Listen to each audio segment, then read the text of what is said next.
Go right ahead. Rian and Will here from the DR Group. We're back with our Support Local series. I am Will Ellis, and today I'm so happy. You made me smiling there, Kevin. I'm being serious. And honor that Kevin Brown of KB is here with us today talking about your business, what you do for the community. So thank you. I'm happy to be here. I didn't know. I just realized KB and What a coincidence! I know. What a very unique name. I just realized that. So again, just tell us about what you guys do and what makes you guys stand out. Well, we are obviously a full-service restaurant here in downtown Whitby. We focus on farm to table. We even have our own farm in just outside of Lindsay, Ontario. We've got a 40-acre organic farm where we raise lamb and turkey and ducks and rabbits and a bunch of different stuff, grow our own vegetables. So we're trying as much as we can to kind of support our own local farm plus other local farms in the area. We deal with a number of different local groups, and that's kind of the focus of our supply chain. And then while we're doing that, we try to give you a casual but upscale experience with the best service that we can do for you. Do you feel you guys were like one of the first to do the whole farm to table thing? I feel like you guys were ahead of the curve. It feels like it. I started sort of leaning that way 20 years ago when I was still at Hot Rocks here in Whitby. I started dealing with a gentleman named Alan Murdoch who has an organic farm in Bowmanville, and I basically buy everything he grows. He's like my own personal farmer, has been for about 20 years now. So shout out to Al. So I started kind of beginning to lean that way, back then, and everything I've been doing since then is kind of moving towards that, which is where, changing the menu all the time and things like that come into play because we're always trying to work with what's available on a week-to-week basis. Right. Wow. And how many years in business? In this particular location, 10 years. It'll be 10 years on September the 29th. Well, happy anniversary. Well, thank you very much. Right around there, yeah. 2 days from now. Yeah, it is. Oh, congrats. We gotta come eat. 10 years already. Yeah. I've been coming here for 10 years. That's how much I love this place. Yeah, 2012. That's crazy. Wow. So Okay. tell us your story. What's your background? Where are you from originally? And then why here? I am pretty much a Whitby boy my whole life. Moved here when I was 3 in 1977. Lived in Whitby pretty much my whole life. Went to school here in Whitby. What schools? I went to, I was the first year of Father Leo Austin, the warehouse years when we were down in the industrial units. I graduated there in 92, went to George Brown College, and I've done a few stints in Toronto, for a few years here, a few years there, but I mean, the last 25 years I've worked right here in Durham. I worked at Shrimp Cocktail and I worked at Hot Rocks. Wow, Shrimp Cocktail. And then I opened my first restaurant, Burbs Bistro in Pickering in 2005. And we were there until 2012 when we decided to move here. So yeah, I'm a Durham boy. Wow. To the core. Perfect. Until I moved in 2018 because I got a farm and I couldn't afford a farm in Durham. So you live at your own farm? I do, yeah. We live there, yeah. Wow. So we commute. Amazing. That's amazing. Yeah. So what motivates you every day? A lot of things motivate me every day. I'm very ingredient motivated. Although these days I'm also very animal motivated because they got to be fed and watered. So that's what gets me out of bed in the morning first. Lots of people need to be fed and watered. But my cooking, my approach to food is very ingredient driven. So, I love being up at the farm. I love seeing what's ready. I love seeing, I'm always plotting and trying to come up with, what can we add here? What can we add there to try to create another sort of ingredient to draw from. This year we planted a huge bed of sunchokes, which are a perennial. It's part of the sunflower family, but their tuber is kind of like a potato, but earthier. Sometimes called Jerusalem artichokes. We just planted a huge bed of those, so those should continue to produce for the next 8 to 10 years. We built a 60-foot greenhouse this year. How big is this farm? 40 acres. 40 acres. How much do you have? Like literally, is it all 40 acres, or do you have like? Some of it's being used as pasture. We have alpacas. I have 26 sheep. I have, so they need room to graze. I have big areas for my chickens and ducks to roam around because they're all free range, all my laying chickens, and we've got about 80 laying chickens and 30 laying ducks. So they graze a huge area.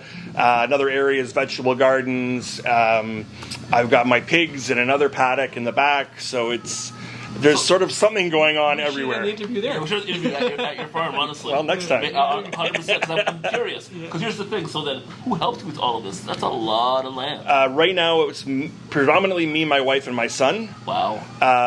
We do have a very incredible young lady that's helping us right now. She does most of our barn work, so cleaning up the barn and organizing the barn and keeping that, because that alone is almost a full-time job. Right. So Samantha is she's really kind of saved us because we were kind of drowning this spring. Right. I mean, almost 200 animals on the farm right now, so it's it's a lot going on. So she really helps keep that end of things organized and tidy, and which is a huge thing. That's amazing. So what's your favorite local businesses?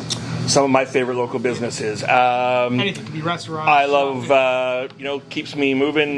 Whitby Massage on Dundas is a great place. Obviously, Shrimp Cocktail and Hot Rocks are businesses that are near and dear to my heart. Of course. I love Foodland Grocery Store here in Whitby. I do like that. It's nice. A great family-run small grocery store, but they have great variety and everything's always fresh. They do a great job. I love the diversity of small businesses we have here in Whitby. Right here in downtown Whitby, Farmers Meats right across the road, Nice Bistro.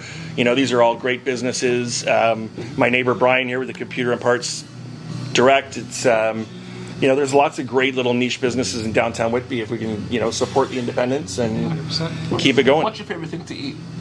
What is my favorite thing to eat? Or maybe a couple. My guilty pleasure is pizza. I could still eat pizza probably every day of my life. Have you guys ever made pizza here? No. I haven't made pizza here, but I do have a wood-fired pizza oven on my front lawn. And I certainly come from a pizza. I come from a pizza background, so I do love pizza.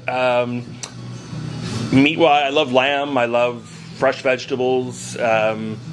Anything. I love asparagus when it's in season. I could eat asparagus 3 meals a day. This time of year, when you're just starting to get squashes and pumpkins and stuff like that, I could eat that all day, every day. Right. It's sort of like as each new thing comes along, I get excited about it, as you can tell. If I was a chef, I would be. You'd have to cut me out of this building. I'm already fat. I'm not even a chef. I'm getting there. So what's the biggest surprise? I mean, it's 10 years in the business. Biggest surprise of owning this business? I think every business, what you sort of envision a business is going to be is not always what it kind of ends up being. When we first opened here at KB, we kind of opened as a small plates, kind of casual, kind of make a meal however you want. But that's kind of not what the clientele ended up wanting. So we've kind of evolved into a much more of a dining restaurant than we originally intended to be. Our wine list has grown by 120% because people wanted more variety, and there was seemed to be a niche for a better wine list. So do you guys actually sell items off the farm, or everything you do is? We do. We kind of got stutter stepped because of COVID, like everybody else. 100%. So we just got our website up and running, harvestheights.com. And we're coming forward. My wife has alpaca products for sale. We have alpaca, so there's a ton of fleece. I gotta see this farm. So we have hats and scarves and duvets and things like that. And then starting next year, we'll be able to offer some meats and vegetables and things like that through the farm. And then also we've also created a 3,000 square foot event space in my Century Barn. So we're going to be doing more events and weddings, potentially. Yeah, but I don't want to do it full time, but 4 or 5 events a year. If that's not going to be. It's going to be like 25 events a year. You can't. I can't. Be you. No, I can't. You can't be you and tell people. I can't. I'm going to have a 3,000 square foot event space. My wife will have me locked up. My wife already thinks I'm nuts. She will have me locked up. Wow. So a question for you. My first time in KB, what am I ordering? I always say, look for something you've never had before. Okay. We do stuff that's kind of unique to this area. We quite frequently have different game meats. We have obviously the meats from the farm. Things like rabbit. We do tartars and crudos and things like that, which some people haven't had before. I always say, if you see something on the menu that maybe you've always wanted to try but you've never tried before, this is a good place to do it. There's always going to be a chicken breast. There's always going to be a steak. There's always going to be, whereas we have a lot of stuff that, may go through a rotation and you won't see it again for 4 or 5 or 6 months. So, always go for the wild card. I say it's always kind of our best foot forward. Excellent. Yeah, well, perfect. Well, thank you, Kevin. Thank you so much. Thanks, guys. All Appreciate right. it. Of course. Hope to see you guys soon. Oh, you will.